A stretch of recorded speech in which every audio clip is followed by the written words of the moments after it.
That's good. So, bonjour, bienvenue l'église.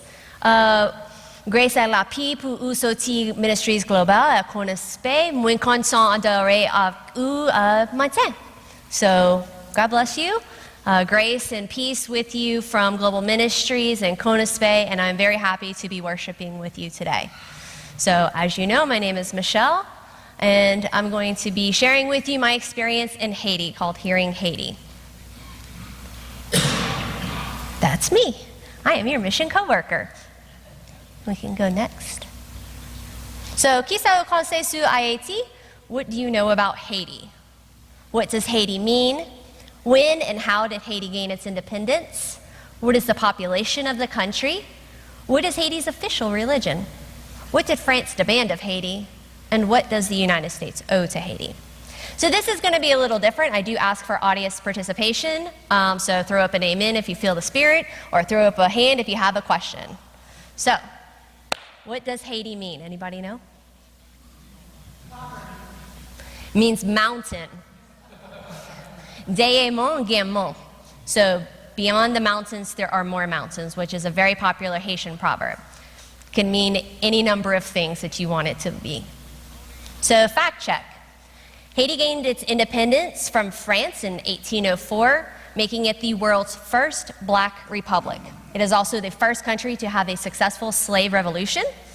And so this has been part of their culture. There has been a lot of dissension that has happened since then, a lot of embargoing after the United States and other countries found out that slaves revolted successfully, that they didn't want to play with them anymore and trade with them. And how many people do you think live in Haiti? 11.2 million. And it is the size of Kentucky. And in Port-au-Prince, where I was living, there are 4 million people documented, because, you know, it happens. But most of the country is from African descent. You have less than 5% that are of any other mulattoes or Greeks or Europeans or any of that. So it is a very ethnocentric country. And the official religion is Roman Catholic. However, voodoo is so intertwined in the culture and the religion that you cannot separate the two. So in Haiti, to be a Protestant, you must very visibly separate yourself and denounce any Catholicism because it is so close to voodoo. So Protestants are Protestants, and they don't name anything the same as a Catholic, and Catholics are Catholics. And then, just to kind of give you a little background, Haiti was considered the pearl of the Antilles. It was the most prosperous country at that time, making most of the sugar trade, coffee trade, as well as human labor that was going on. After the revolution, France lost a whole bunch of revenue, and so a couple years later they said, you know what, you guys actually owe us because you revolted and we want that money that we lost. And one of Haiti's presidents said, well, okay, that sounds like a great idea. So they paid them 90 million francs in 1847 that they just paid off in 1947, a tune of $21 billion. So think of how this country has been set up from the beginning. You've got revolution, you've got embargoes, no more trade, you've got burned fields and plantations, and now you're having to pay back $21 billion just to get started. Any questions? So fun fact is that once Napoleon lost all this revenue, he said, man, I really got to make a buck. Hey, United States, would you like to purchase Louisiana? And so we did. So because of Haiti winning its independence and cutting all the revenue, France sold us the Louisiana Purchase. So we can thank Haiti for what we have today. No questions? Okay, bon. So this is a picture. This is actually a hydro dam in the Central Plateau. There's some little dots like in the water. It's really hard to see but up here. Does anybody have an idea what that is? What those are? What is it? Nessie. Yes, it is Nessie. Those are actually water taxis. So those are little boats. And so the people on the side of this mountain can take all of their goods over to, I'm on a highway that goes to Port-au-Prince. And so they can make their way back and forth between the different mountains. Next. So I worked with CONASPE, who is our partner, one of our partners in Haiti, National Spiritual Council of Haitian Churches. They work to eliminate the racial, state, economic issues that are within the country. And you notice that the logo is an upside down tree. Does anybody have an idea why the tree would be upside down? You can say it. What do you think? So that you're sharing the fruits of heaven with the earth? Ding, ding, ding. That's right. So the roots are pointed, gosh, it's like he knows these things. The roots are pointed to the sky, right, where God is, because we need to be rooted in Christ. And then at the bottom is where we would share our fruits with everyone else. And so that's where their little logo is. And then this is Francoise Villiers. She is the madame. She is in charge of CONASPE. Her and her husband started this organization a little over 20 years ago. Her husband has passed away it's about 4 years now. And so she is the lady in charge, which is a very interesting dynamic because Haiti is a very patriarchal society, and women are not allowed to be in positions of power, and the fact that she is in charge of 18 bishop men is quite a feat. Yeah, she's don't mess with madame. And then next. So CONASPE at work. So what are some of the works that we do at CONASPE? We have a picture of, on the left-hand side, those are banana trees. But inside, underneath that, they have black beans. So we have a church, a disciples church in Kansas that donated black beans to this little itty-bitty church. And they were able to grow their own black beans to support themselves. They were hoping it would be enough to, have some sort of income from it. But at this point, they can just make enough beans to support themselves. So then we have a chicken coop. Who does a little chicks? So there is a scholarship program that we have some university students were taught a couple different things. One of the guys really latched on to his little chicken coop, and he loves his chicks.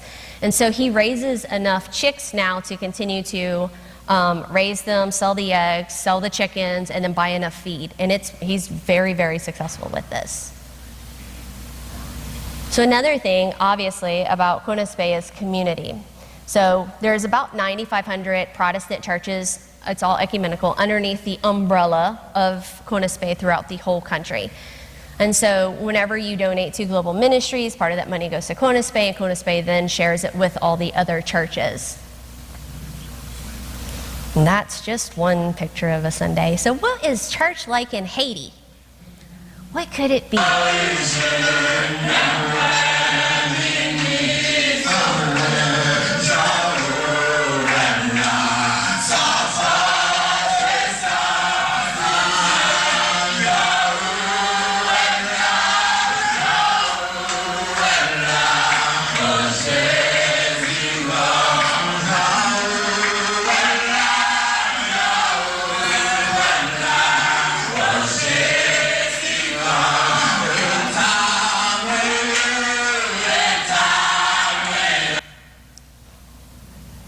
Loud.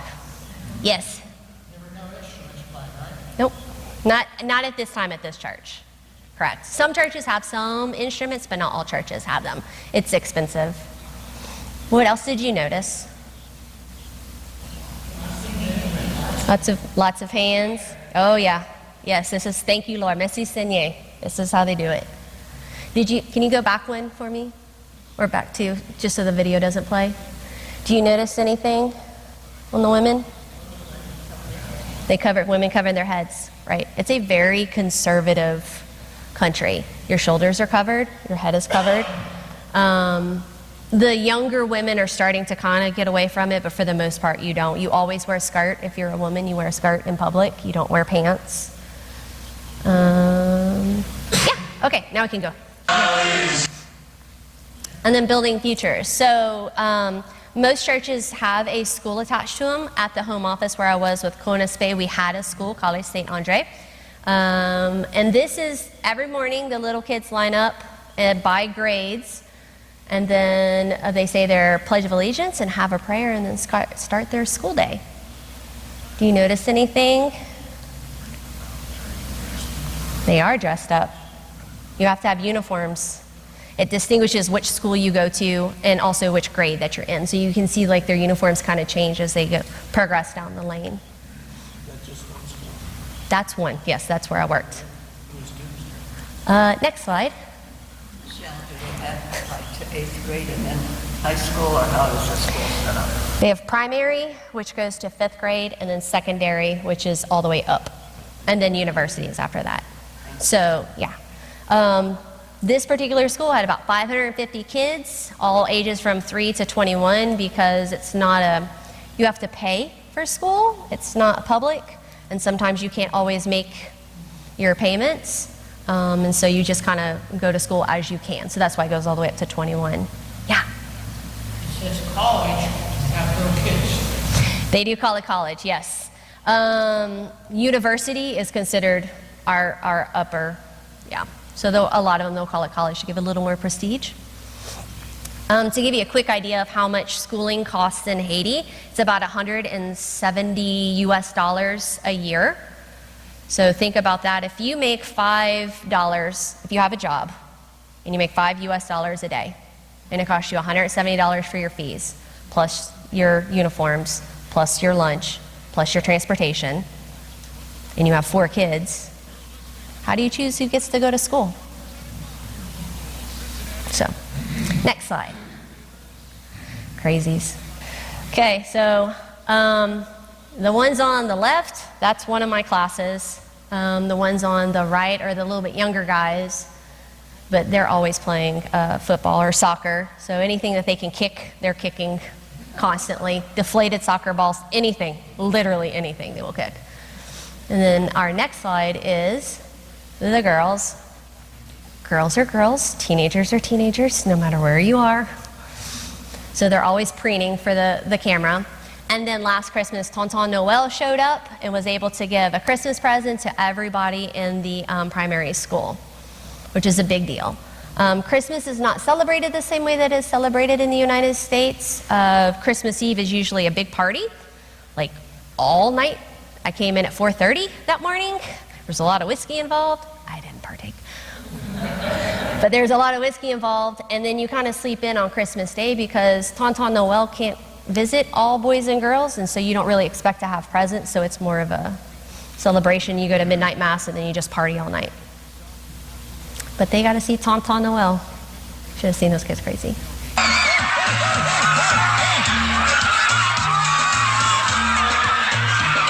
This is just a soccer game between like juniors and seniors. This isn't like a big rivalry.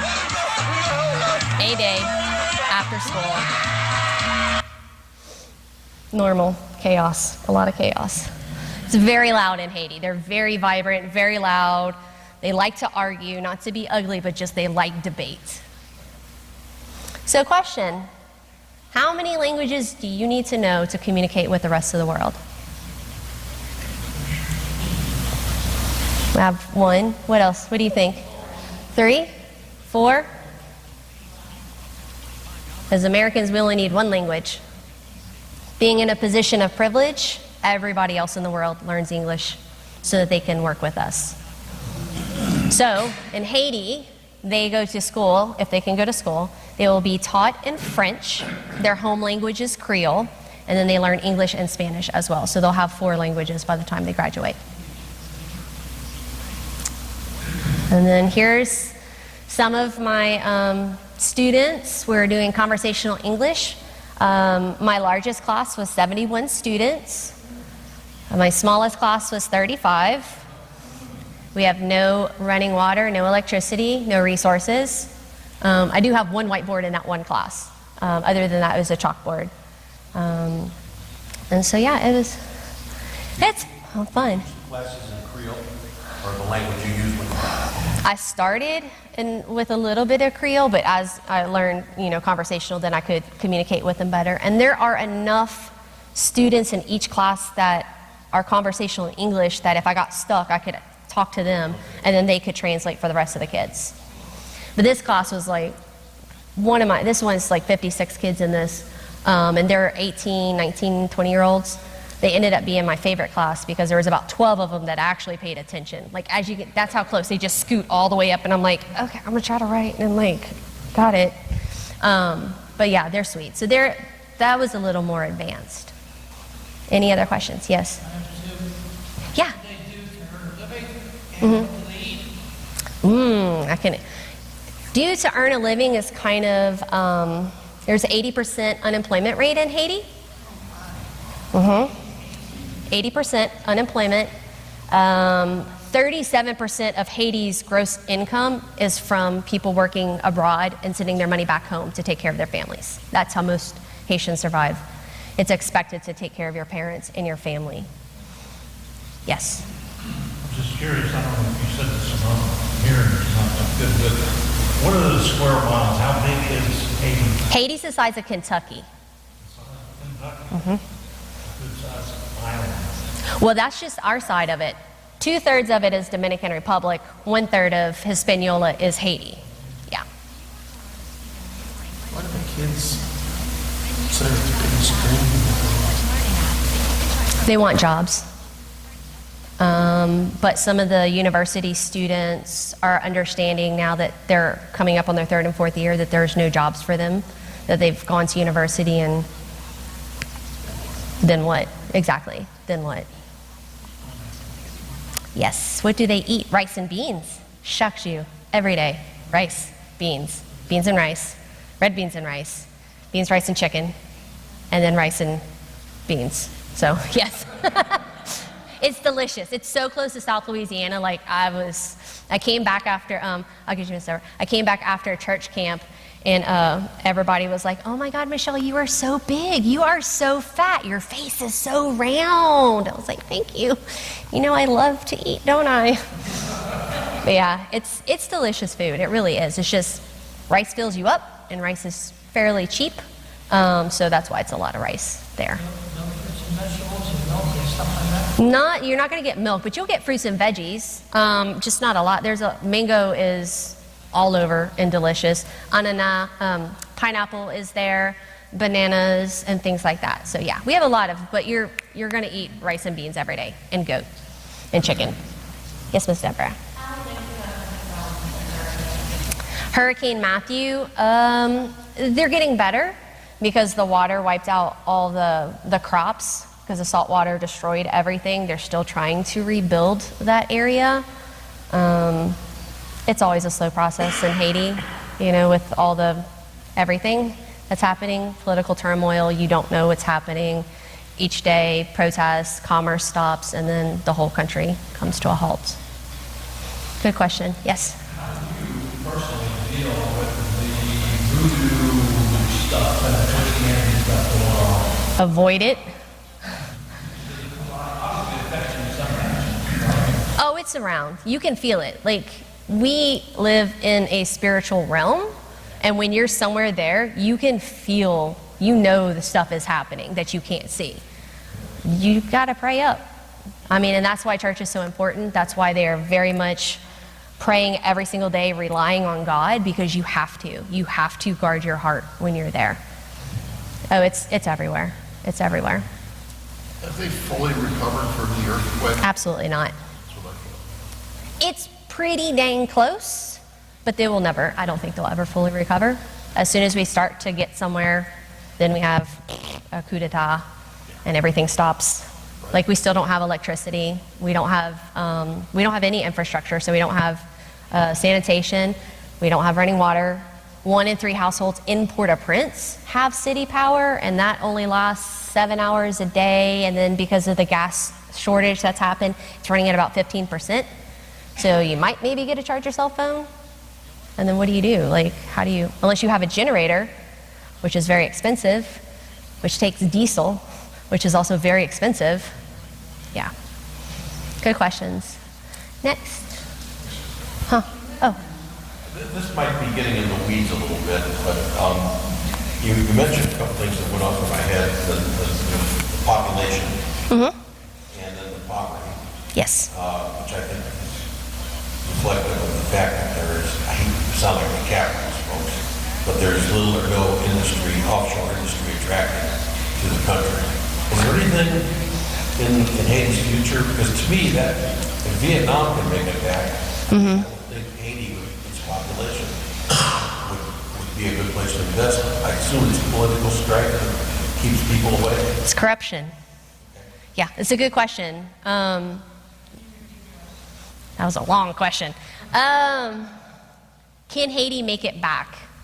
You talk about that it's poverty. That's not saying that there's not money in Haiti.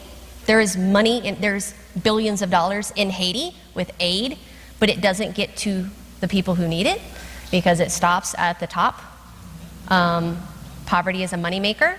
As long as they keep the people poor, then people like us will go, oh, the babies are so sad, let me give you more money. And then they go, thank you, and then go about their business. I bring up what I brought up because if there were industries where you said the unemployment rate was 80%. Yeah, 80. If there was industry there, people could make an income. Yes. And some of the money would be distributed to the lower part of the round. I'm just wondering if that wouldn't be something that Haiti should envision for its future. They envision it. They envision it. There were big factories, shoe factories, that were there, but because of all the politics, corruption, people keep pulling out. Delta Airline has stopped serving Haiti. They've pulled out all their flights. So how is that supposed to help any tourism? How are people supposed to get there to share their money if there's barely any flights going in and out? Delta, specifically. Air Canada and Delta no longer fly to Haiti. Because of all the political unrest. They're not really sure what's happening. So, yeah.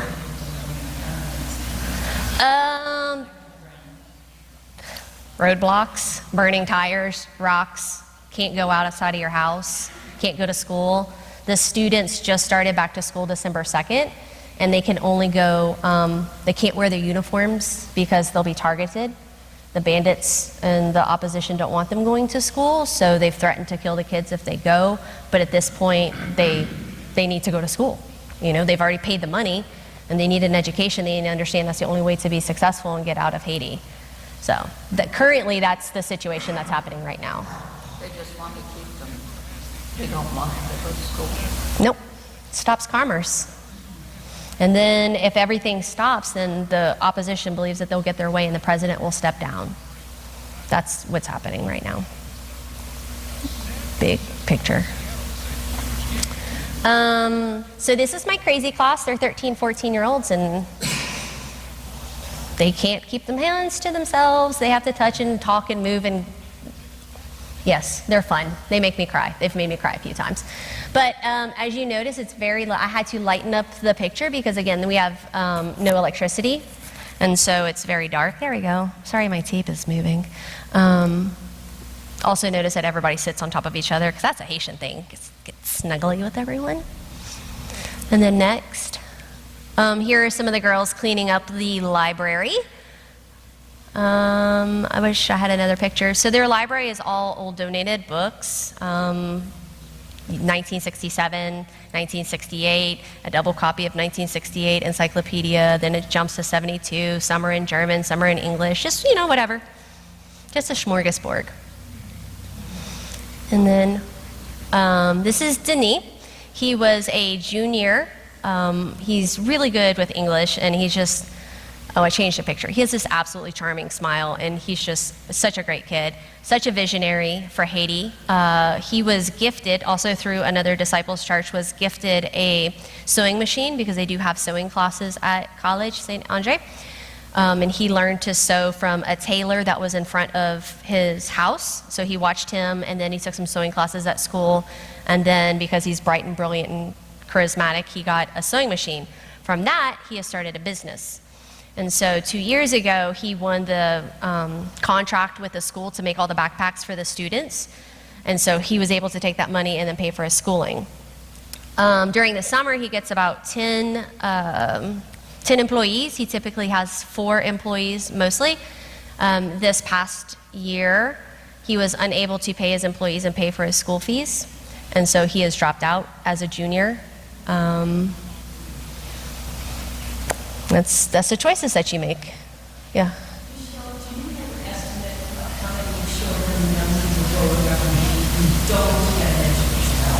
Most. I don't have a particular number, but for the most part, no. They're very privileged, and this is an expensive school. Like, very, very privileged. Maybe 10. Yeah, I would. It's a very low number. So he wants to open up a big factory and business and make lots of backpacks. And actually, he wants to come to the U.S., get an education, then come back to Haiti, and then open up a business because young Haitians do not believe the education system in Haiti is worth it, that they have to come stateside in order to come back to their country. And then, yes. Okay, right, go. How has U.S. immigration policy impacted their ability to come to the States and get an education? I mean, I would assume Haiti is one of the S-hole Yes, it is. countries Yes. that our president is so fond of. What impact has that had on their ability to come here and get educated? That's a good question. A huge impact. In Haiti, it's about $1,000 US to apply for a visa. So think about how much money that is. It's like right now the goud, which is their currency, is 94 gouds to $1. When I moved there, it was 60 gouds, and now it's like 94 gouds to $1. So $1,000 US. Sets that price. I don't know. U.S. citizen. Yeah, I don't know. That's economics. That's what you out of that. I just spend it on fresco for shaved ice. So it's about $1,000 US to apply for a visa. Typically, they will be denied the first time. Don't have the correct paperwork or whatever, even though everything's filled out. And then they take a second time, and then they'll get their visa. When all this political unrest started last July, and they pulled everybody out, and they moved us to a level 4 travel advisory, which is do not travel, which is the same as Syria, which has bombings, and Dominican Republic was still at it too. They pulled out all non-essential staff out of the U.S. Embassy, which at that point in July, the next available visa interview was not until March of this year. So even if they were applying or had applied, it's not even time for them to get. So if there was a scholarship or something, some conference that they were trying to get to, they just can't at this point. So it's dramatically halted it. So if Delta and all the airlines are not flying, how do you travel? No, not all, too. There's not a lot that go there. We still have American, we still have JetBlue, we still have Spirit. There are other ones, but those are two major airlines. Right. How many volunteers, not of that country, are there that you're working with? I'm the only one from us, so it's just me. From the U.S.? Well, with our denomination. I mean, there's other organizations that have, You're the only disciple. Correct. Yes. Any other countries around the world viewing this murder as a vacuum, as trying for a level? Are any other countries other than the U.S. trying Yes, to help. to help or to affect the governments and the infrastructure? Any other countries looking at Haiti as fertile ground? Taiwan. So that's another. Taiwan has won a bid to help electrify the country. It was supposed to be by the end of the year, but then Haiti taking alliance with Taiwan versus the U.S. and China has also impacted things, and Venezuela as well, their impact with Venezuela. So, fun things you learn about world politics when you leave the U.S. You don't have to turn the channel off. Yes, sir. Does France feel any obligation to come? They'll come. Some people from France will come and help, but no, not at all. What countries do you see participating in? Canada, a lot of Canadians, a couple people from France, and then a couple Madagascar, very rarely. But for the most part, the most people that I've seen come in have been Canada and U.S. Canada and Europe. Absolutely. Were you able to learn to you able to go into the bridge area and get some pictures of some of the mansions and stuff like that? Oh, up in Pétionville? No, I didn't get to go to the houses. I did get to the first picture, was from the observatory, so I got to go up the hill and then take a picture down into Port-au-Prince, but I don't know anybody to get in there. Yeah, good question though.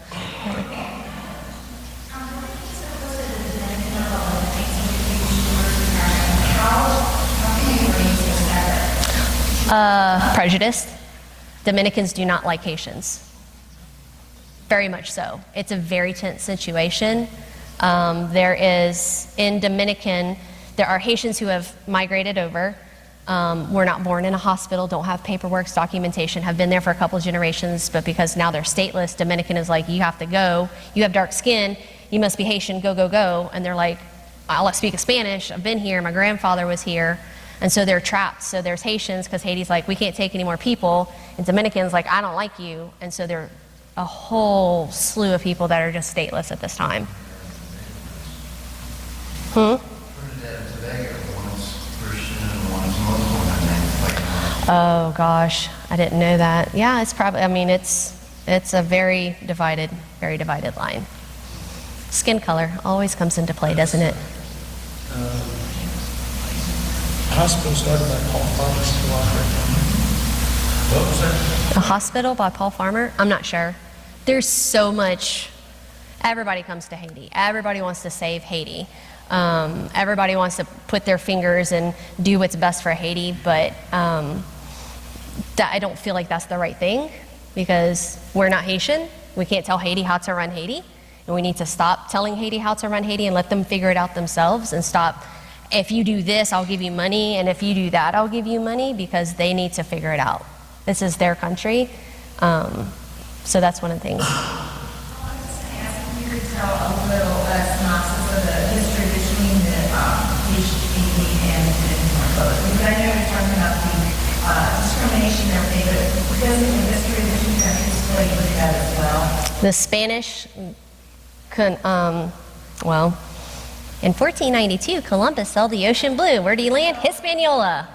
And so Spain came in onto that side of the island, and the French said, you have something good, I'm coming around. So they came around, and they inhabited the other side of the island. So from the beginning, it's always been Spanish versus France. There was a time that after Haiti won its independence, it did take over Dominican for a very short time, and then helped them win, and then went back to being Haiti. So that's about all. I don't know so much Dominican history.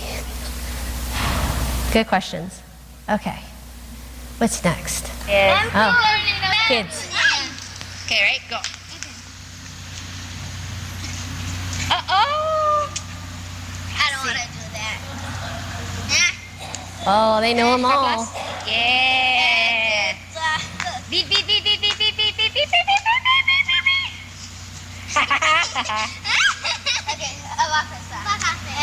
Okay, Upa Cafe? She's like, I can't do that. I was trying to have dinner, and they're like, look, Michelle, look, Michelle. Look, Michelle, look, Michelle. Look, Michelle, look, Michelle. And I'm like, okay, okay. Captive audience. So, comments, questions? So, messy? Yes? So if you're saying, like, what would be the best way for people here in Melbourne? I know you said we shouldn't go in and ask everyone to save and things like that, but what would you? That's a great question. So how can we best help Haitians? Because we don't need to save them. Because, surprise, God was in Haiti before we've ever showed up and decided we wanted to help them. God is at work in Haiti. God has been at work, and he will continue to be at work. So thinking that we need to save Haiti, we should just stop that right there. The other thing is that we need to make sure that what we're doing is with dignity, and stop giving people scraps and thinking, oh, I'm going to donate my clothes that I don't want anymore because these are so last season. But I'm sure the poor people would like that. So why is it okay for you to buy new clothes, but it's not okay for you to give new clothes to people? Or why do we think about, if we keep giving things to them, where's the dignity in that? How can they have a job if we keep providing subsidized rice to them? Why do they need to make their own rice? Why do they need to be self-sustaining if we just keep dumping and dumping and dumping on them? right? So we just have to think about what are the best ways. Maybe ask a Haitian what they think they need help with, rather than saying, this is a good idea. I think you need a water well right here. I think that's what we need to do. I'm sure there's organizations that have done that, that have asked them. I'm sure there's a few, but for the most part, it's usually people saying, oh, you must love dried mangoes. You've got lots of mangoes. Let's dry them. Haitians don't eat dried mangoes. Why would you eat a dried mango when you have fresh mango? But there's 3 organizations now. Dried mangoes are like the thing. They think they're going to export them, but it's not going to work. You didn't stop to say, hey, what do you guys like to eat? What do you think would be the best thing? We don't give them an opportunity to think. We like to tell them what should be best for them. How should they feel about it? Depends on the organization. That's a good question. If we send money, does it actually get to them? Depends on the organization. Depends on what you're doing, who you're working with. Having seen so much, anytime that you give money to any organization, I would very much dig into where it goes and how it's spent. It's quite eye-opening, unfortunately. You know, we're just like, oh, Red Cross. You know how many houses the Red Cross built with all the money that we sent for the earthquake? 8. Yep.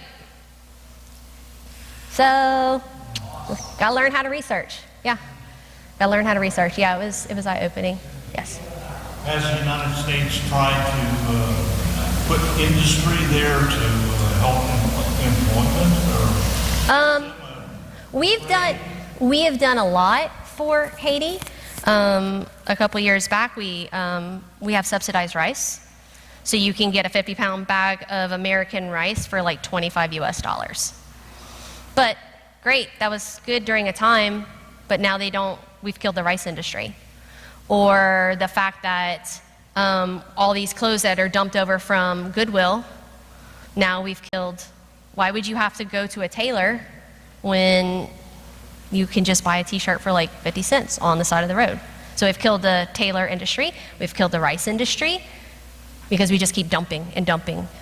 Yes? About medical care, hospitals and clinics, and how's that? I know it's expensive probably when you see a doctor. Correct. And is there like a lot of hospitals or just like big? Depends on your area. Being in the capital, you have access to a lot, but as you go up into the mountains, days, you can go hours, walk hours before you would see a hospital. Yeah, it's definitely not a thing. Yeah, sure.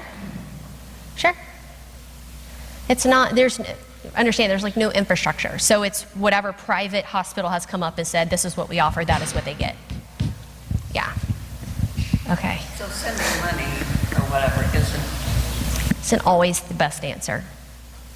Just, you need to think about what are the long-term implications. where it's going and what it's doing. Yes. We just need to be more aware than, yes. Just, yep, correct. Yeah.